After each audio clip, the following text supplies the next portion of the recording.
Bapak Ibu, puji Tuhan kalau kemudian pada pagi hari ini kita memperingati penyaliban Tuhan. Pada pagi hari ini kita memperingati Jumat Agung, dan kiranya Tuhan memimpin kita baik di dalam pujian penyembahan maupun mendengarkan firman pada pagi hari ini. Tema yang diberikan kepada saya adalah kejahatan manusia dalam penyaliban Kristus. Kristus disalib di antara penjahat. Itu Markus 14 dan 15 sesungguhnya, bukan Markus 48. Rekan-rekan, Bapak Ibu dan anak Tuhan yang terkasih, tema ini sesungguhnya tema yang terakhir dari seri kejahatan manusia dalam penyaliban yang 6 kali sudah kita lewati sama-sama. Dan tema kali ini bukan sekedar tema bicara tentang betapa jahatnya orang menyalibkan di samping penjahat, tapi juga betapa jahatnya hamba Tuhan yang terlibat di dalamnya, betapa jahatnya imam yang terlibat di dalamnya.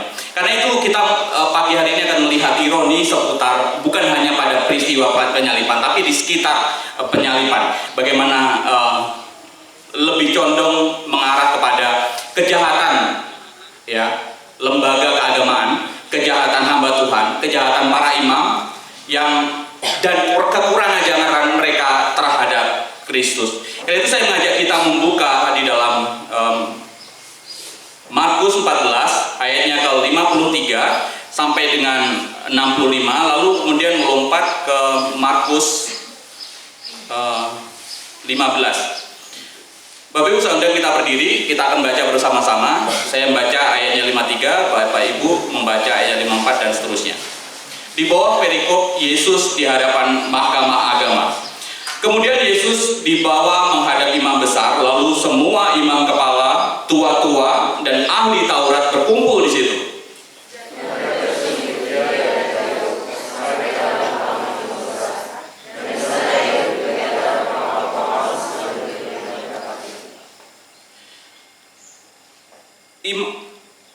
Imam-imam kepala malah seluruh mahkamah agama mencari kesaksian terhadap Yesus supaya ia dapat dihukum mati, tetapi mereka tidak memperolehnya.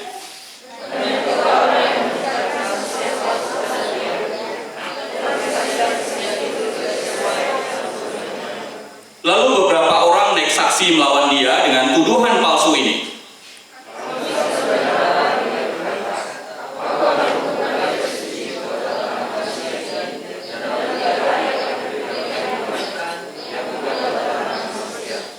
Dalam hal ini pun kesaksian mereka tidak sesuai yang satu dengan yang lain.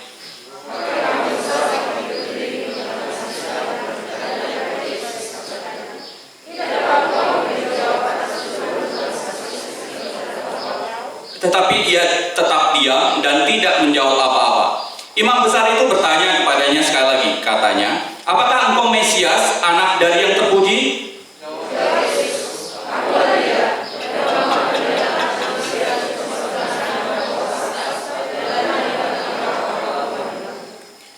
Maka imam besar itu mengoyakkan pakaiannya dan berkata, "Untuk apa kita perlu saksi lagi?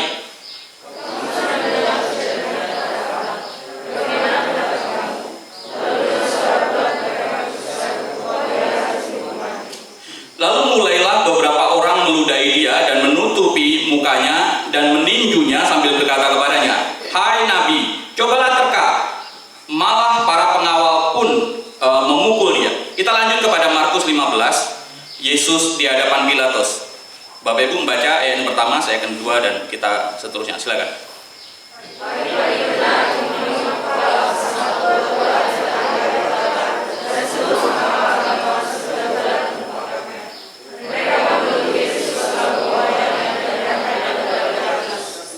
Pilatus bertanya kepadanya, "Engkaukah raja orang Yahudi?" Jawab Yesus, "Engkau sendiri mengatakannya."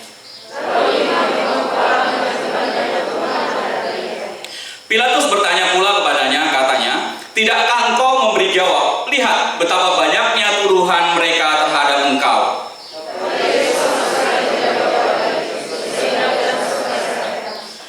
Telah menjadi kebiasaan untuk membebaskan satu orang hukuman pada tiap-tiap hari raya itu menurut permintaan orang banyak.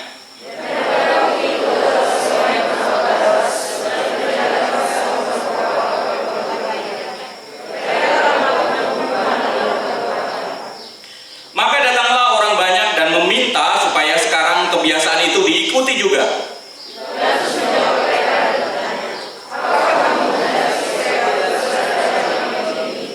Ia memang mengetahui bahwa imam-imam kepala telah menyerahkan Yesus karena dengki.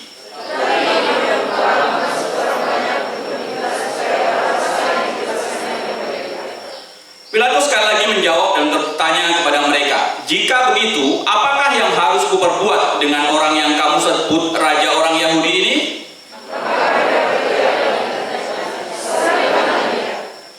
Lalu Pilatus berkata kepada mereka, "Tetapi kejahatan apakah yang telah dilakukannya?" Namun mereka makin keras berteriak, "Salibkan dia!"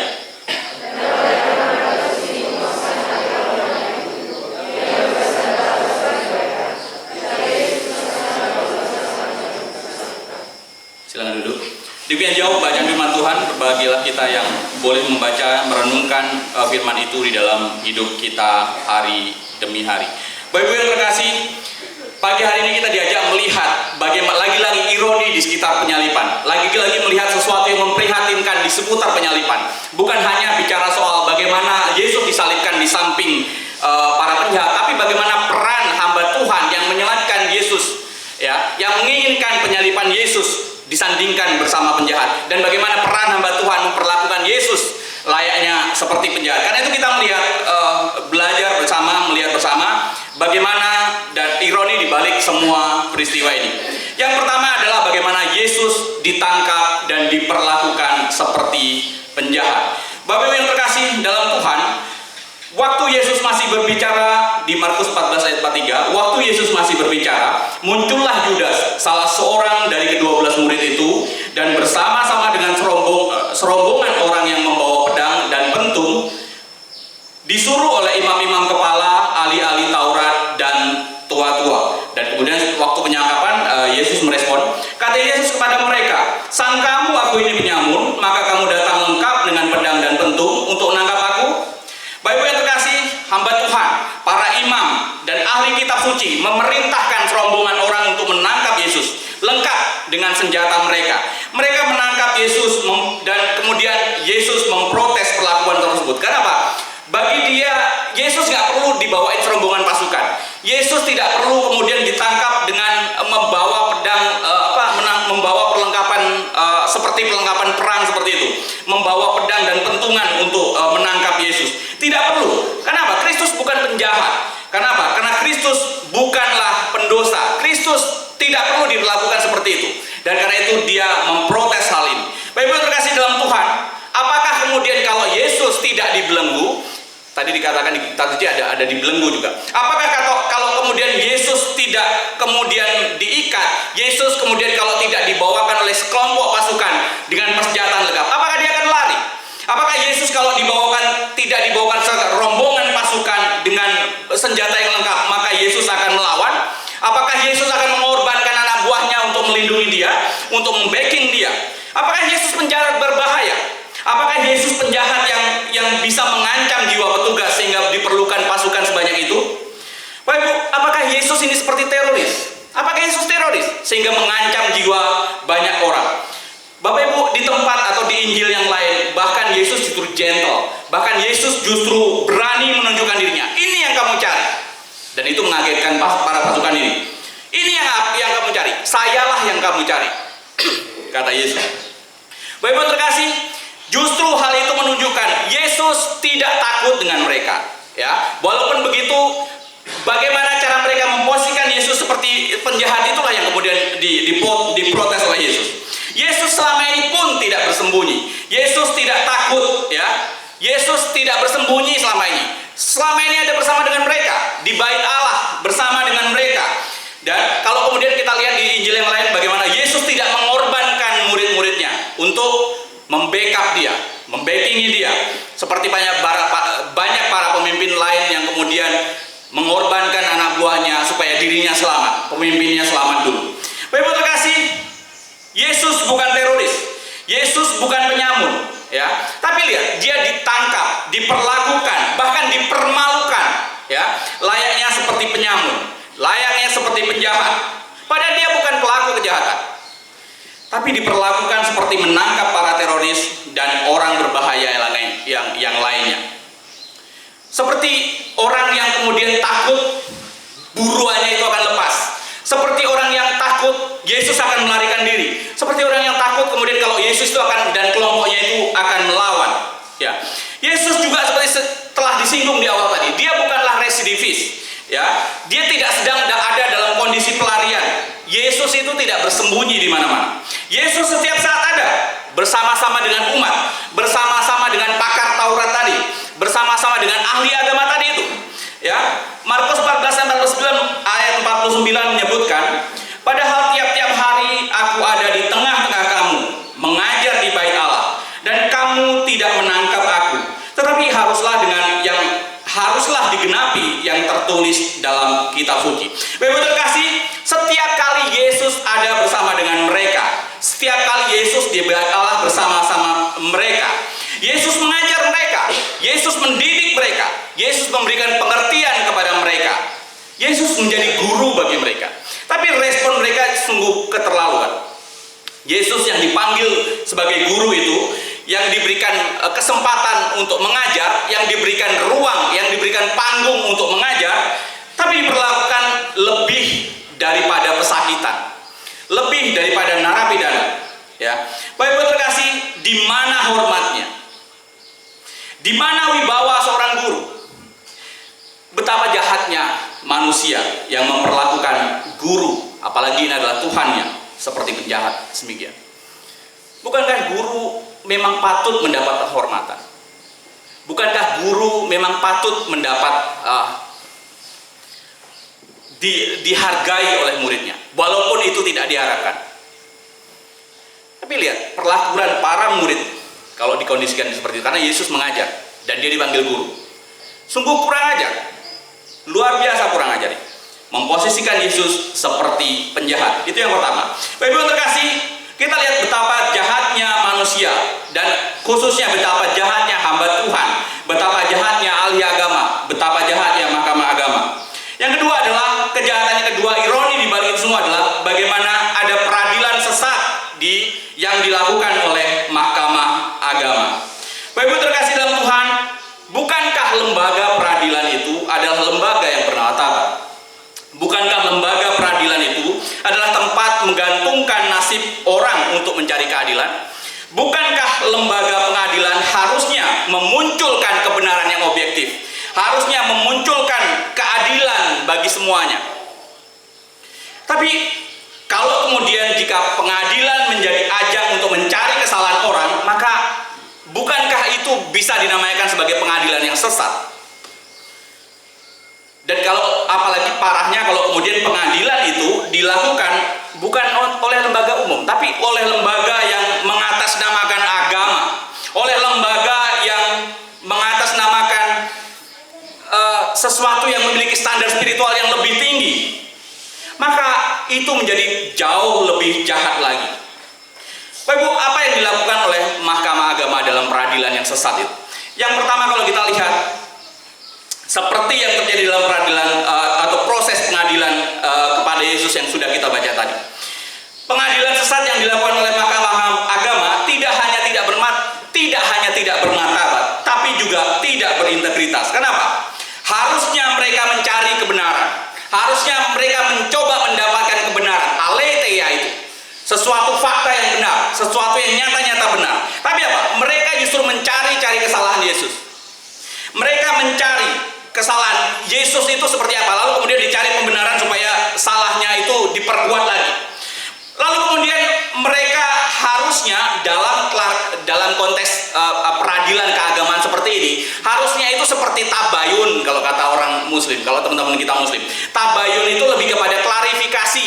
Kalau kemudian ada orang yang mengajarkan tidak sesuai dengan ajaran umat muslim dalam konteks ini, atau ajaran gereja, lalu kemudian gereja itu mengajak berbicara, mengklarifikasi, harusnya dalam konteks tabayun, ya, bukan kemudian dalam konteks mengadili dan mencari kesalahan-kesalahan. Harusnya hanya dalam konteks mengklarifikasi. Tapi peradilan itu nyatanya tendensius. Kalau kita lihat pengadilan itu nyatanya bersifat berpihak sama sekali. Pengadilan itu bersifat menyusahkan sama sekali. Kalau kita baca dari Markus 14 ayat 55, nyata benar motivasi dari para hamba Tuhan tadi itu, para ahli Taurat tadi itu, orang yang kental dengan agama tadi, bahwa mereka menginginkan supaya Yesus itu mati. Bapak-Ibu terkasih, harusnya pengadilan itu bermartabat, harusnya pengadilan itu berintegritas. Tapi nyatanya pengadilan itu dilakukan dengan kecurangan. Kita lihat, para orang yang dikatakan dekat dengan Tuhan tadi itu, hamba-hamba Tuhan tadi itu, ahli agama tadi itu, ahli Taurat, para imam, tua-tua tadi itu, pemimpin umat, justru menyajikan drama-drama yang menyesatkan. Mereka bukan mencari fakta yang sebenarnya, tapi justru mereka menghadirkan saksi palsu di dalam persidangan itu. Bukan lagi satu, di Alkitab dinyatakan banyak saksi yang disajikan. Artinya apa? Niat banget istilahnya. Mereka itu niat betul untuk kemudian menginginkan kematian Yesus. Ya, mereka ingin betul menghukum Yesus. Tapi ironisnya, di dalam kesaksian saksi-saksi palsu pun itu inkonsisten. Satu dengan yang lain tidak saling sinkron. Satu tidak dengan yang lain tidak kemudian sama atau satu suara. Lalu kemudian kesaksian palsu tidak memberikan dampak baik. Lalu kemudian dicarikan lagi tuduhan-tuduhan yang lain. Kemudian dia dituduh-tuduhkan dengan tuduhan palsu lagi. Ya, lagi-lagi bukan kebenaran yang konsisten yang disajikan oleh para hamba Tuhan tadi, oleh ahli agama tadi, oleh mahkamah agama. Tapi justru tuduhan-tuduhan yang lagi-lagi inkonsisten. Ya, tuduhan-tuduhan yang saling bertolak belakang, tuduhan-tuduhan yang sama sekali berbeda. Bapak Ibu, lihat, ini semua inisiatornya adalah mahkamah agama. Ini semua inisiatornya adalah orang yang sudah paham betul tentang apa itu beragama, apa itu hukum agama. Bukankah ahli agama, bukanlah ahli Taurat harusnya membela kebenaran? Bukankah ahli Taurat harusnya membela keadilan? Bukankah ahli Taurat harusnya membela kekudusan Tuhan? Tapi nyatanya mereka menghalalkan segala cara untuk tujuan yang menurut mereka mulia dan mereka yakin. Bahkan termasuk bermain peran, mereka drama, menyobekkan baju untuk menunjukkan simpati dan lain sebagainya. Bapak Ibu, hati-hati yang seperti ini. Menghalalkan segala cara demi tujuan yang diinginkannya. Demi untuk menyingkirkan Yesus, mereka menghalalkan segala cara. Dan kalau kita lihat tujuan-tujuan seperti ini sama seperti tujuan-tujuan radikal, ekstremis dan teroris yang menghalalkan segala cara untuk maksud dan tujuan mereka. Yang terkasih, yang ketiga adalah bahwa betapa jahatnya manusia. Bukan saja memperlakukan Yesus seperti penjahat, kemudian membuat pengadilan yang sesat, dan sekarang mereka mereka justru menukar juru selamat itu dengan penjahat. Bapak terkasih dalam Tuhan, ini bukan lagi-lagi bukan soal nasib yang tertukar. Setelah menjalankan sidang yang sesat, mereka menuju Pilatus untuk memberikan hukuman kepada Yesus. Lalu kemudian mereka sebelumnya sudah menyepakati sama-sama, ya.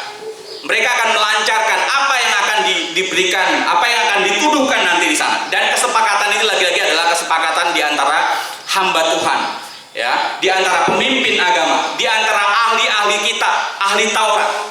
Mereka merancangkan sesuatu, sudah sepakat dengan tuduhan-tuduhan itu. Bapak Ibu terkasih dalam Tuhan, setelah mereka kemudian menyelidiki persoalan tersebut, setelah dibawa kepada Pilatus dan kemudian Pilatus menyelidiki persoalan tersebut, tapi nyatanya Pilatus tidak menemukan sama sekali kesalahan apapun di dalam diri Yesus.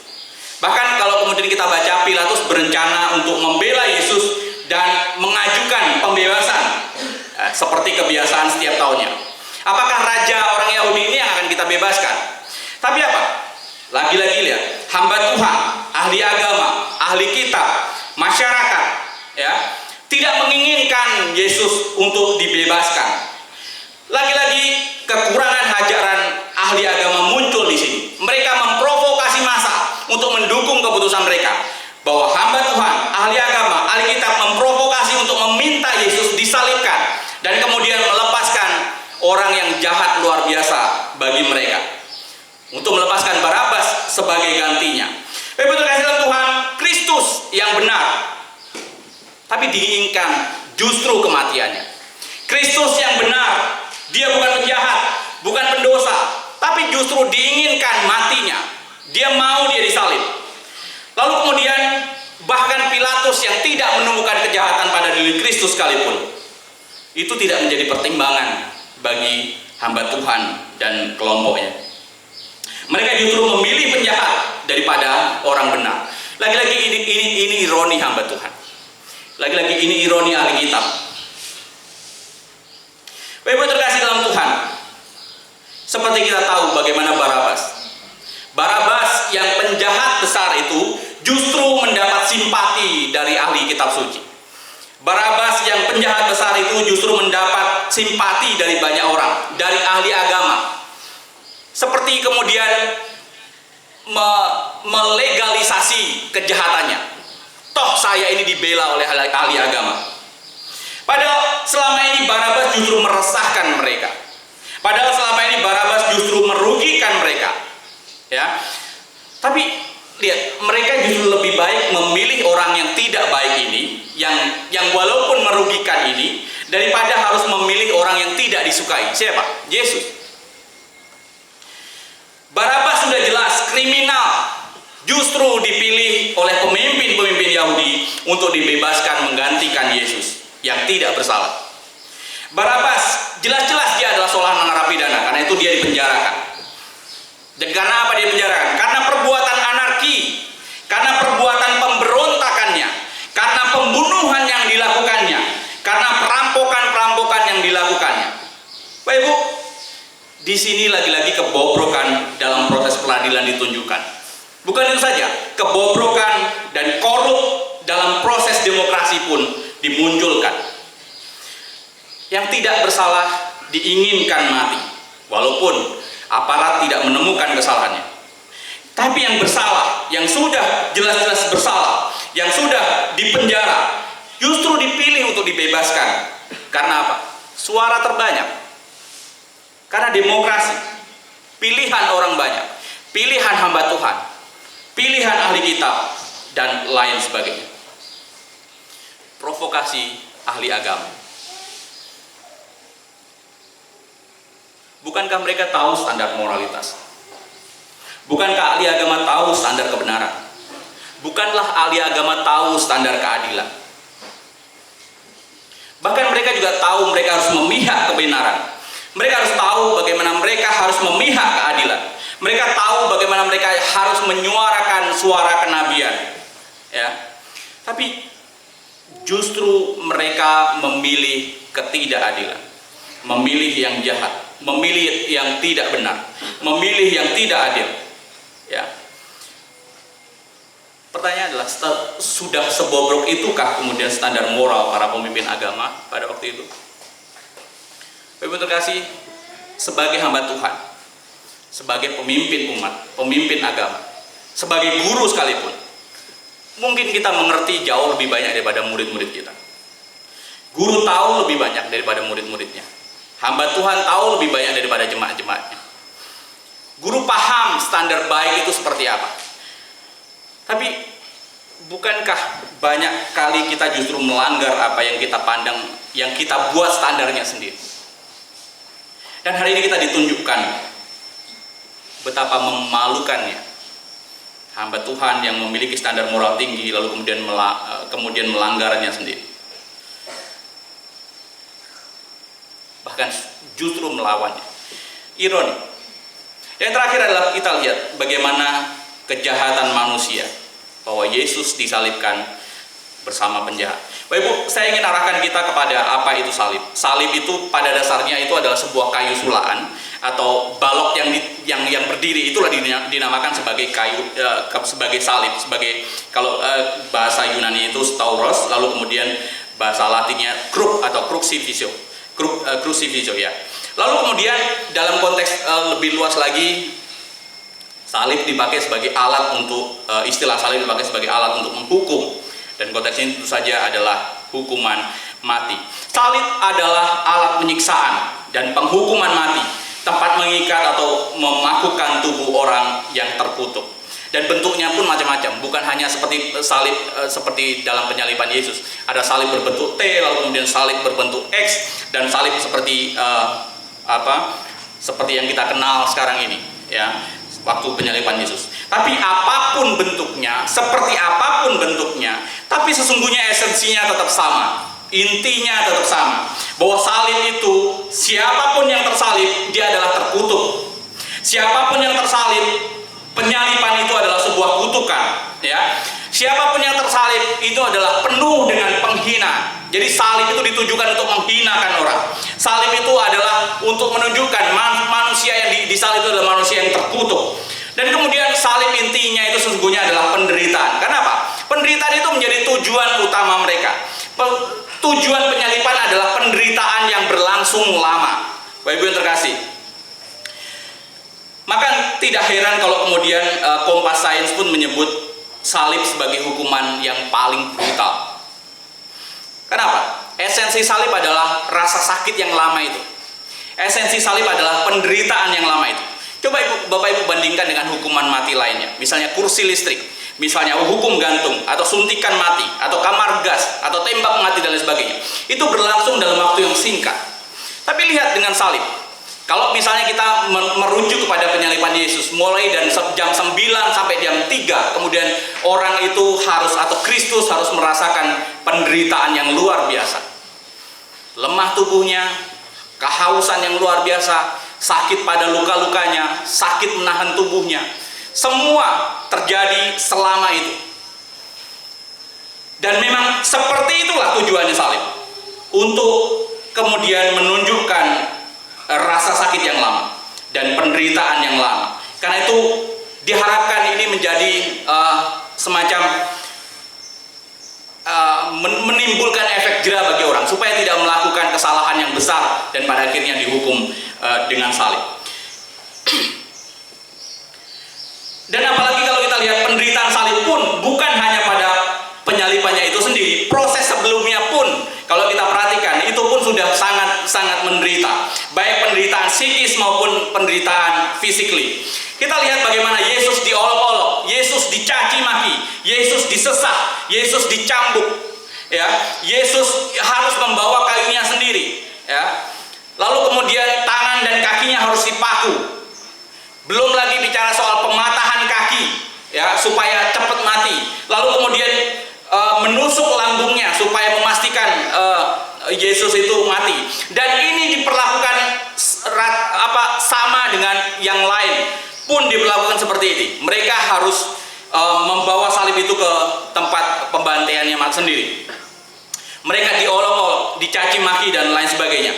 Belum lagi cambuk yang terbuat, ya, kalau kita melihat film The Passion of Christ, bagaimana cambuk itu luar biasa menyesah mereka, ya. Cambuk yang kemudian ada jari-jarinya itu kemudian mencungkil daging-daging itu dari tubuh Yesus ataupun orang yang disalib lainnya. Bapak Ibu terkasih, salib tidak diperuntukkan untuk orang yang benar. Salib sesungguhnya tidak diperuntukkan orang yang tidak melakukan kriminal. Kalau kemudian kriminal hanya tindak pidana kriminal ringan saja, tidak dihukum, salib bukan menjadi hukumannya. Tapi salib dilakukan bagi orang-orang yang melakukan tindak kriminal yang luar biasa, yang besar, ya. Awalnya salib hanya ditujukan untuk budak saja, dan budak itu hanya untuk orang-orang tertentu saja, bukan untuk orang Romawi dan lain sebagainya. Salib bukan ditujukan untuk orang yang tidak bersalah atau orang benar. Salib awalnya diperuntukkan bagi budak, ya, dan diperuntukkan bagi penjahat yang keji, bukan penjahat-penjahat kambuhan biasa lah. Maksudnya mencuri sedikit itu tidak bakal dihukum salib kira-kira. Tapi kalau kemudian sudah penjahat keji, melakukan pembunuhan, melakukan kekerasan, maka salib menjadi ancaman hukumannya. Lalu kemudian dilakukan oleh kriminal besar, ya, dilakukan oleh orang yang sudah melakukan banyak tindak pidana, menjadi orang yang residivis, yang buron dan lain sebagainya. Dan kemudian salib juga kemudian merupakan ganjaran bagi para pemberontak.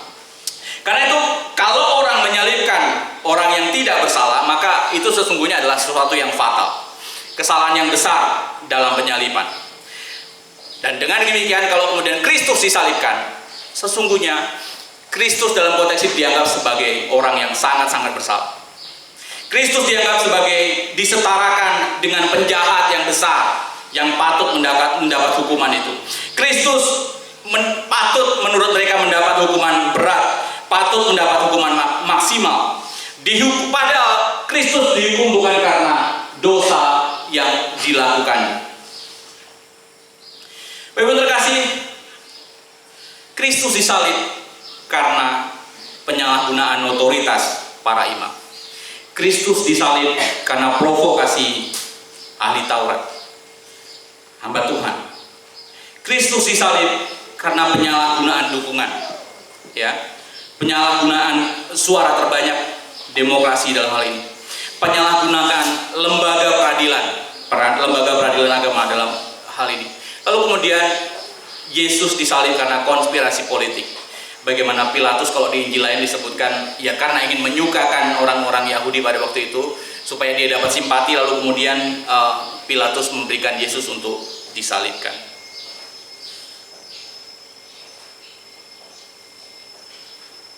Kristus bukan penjahat besar.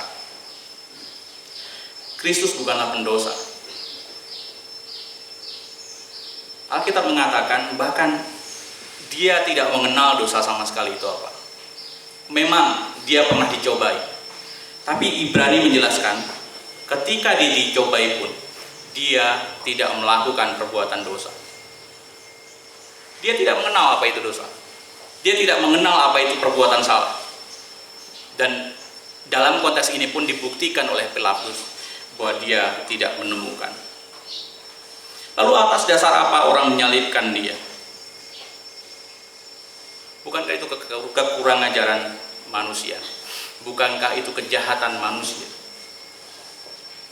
Bukankah itu kekurang ajaran hamba Tuhan?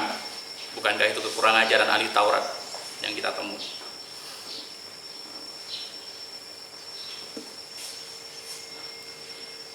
Dua Korintus 5 ayat 21 menyebutkan, dia yang tidak mengenal dosa telah dibuatnya menjadi dosa karena kita, supaya dalam kita dibenarkan oleh Allah. Bapak Ibu, saudara yang terkasih, dia tidak mengenal, tapi telah dibuat menjadi berdosa karena kita. Tapi kalau kita perhatikan, mungkin ini adalah sesuatu yang kekurang ajaran, sesuatu yang kejahatan besar pada diri Yesus atau yang dialami Yesus. Tapi sesungguhnya apapun itu semua sudah dibuatkan sejak lama. Bahwa Yesus akan terhitung di antara para pemberontak itu pun sudah dinubuatkan sejak lama. Yesaya menyebutkan bagaimana Kristus nantinya dia akan dihitung sebagai terhitung di antara pemberontak. Artinya apa? Disamakan seperti pemberontak, disamakan seperti penjahat, disamakan seperti penyamuk, diposisikan sejajar seperti penyamuk. Sebab itu aku akan membagikan kepadanya orang-orang besar sebagai rampasan, dan ia akan memperoleh orang kuat sebagai jarahan, yaitu sebagai ganti. Karena ia telah menyerahkan nyawanya ke dalam maut, dan karena ia terhitung di antara pemberontak-pemberontak, sekalipun ia menanggung dosa banyak orang dan berdoa untuk pemberontak-pemberontak. Bapak terkasih, sudah dinubuatkan sejak lama. Walaupun itu sesuatu yang ironi, walaupun itu sesuatu yang kalau kita pandang sebagai sebuah kejahatan, menyetarakan Tuhan dengan penjahat, menyejajarkan Tuhan dengan penjahat, memperlakukan Tuhan seperti penjahat, membuat persidangan yang jahat, memposisikan Yesus yang tidak punya kesalahan itu seperti penjahat. Tapi itu semua sudah dinubuatkan. Karena itu berbahagialah kita yang sudah ditebus di kayu salib itu. Karena sesungguhnya di balik itu semua, penyaliban Tuhan itu bukan ansih bicara kejahatan-kejahatan yang dilakukan manusia. Tapi itu semua diizinkan Tuhan terjadi untuk Kristus dapat menebus kita, umat manusia. Kenapa? Karena cinta Allah yang besar bagi kita, bagi manusia, bahkan yang menyalibkan dia. Kenapa? Karena ini semua untuk memenuhi tuntutan Bapa. Kristus datang ke dunia, dia tahu dia akan disalibkan, dia tahu akan dikorbankan. Itu semua untuk tuntutan, untuk memenuhi tuntutan Bapa. Untuk apa? Untuk mendamaikan manusia dengan Allah yang hubungannya selama ini sudah terpisahkan jauh. Untuk memulihkan kembali status manusia. Manusia yang sudah jauh daripada Tuhan, hilang kemuliaan Tuhan, tidak ada yang mencari Tuhan. Kini dikembalikan melalui penyaliban Tuhan.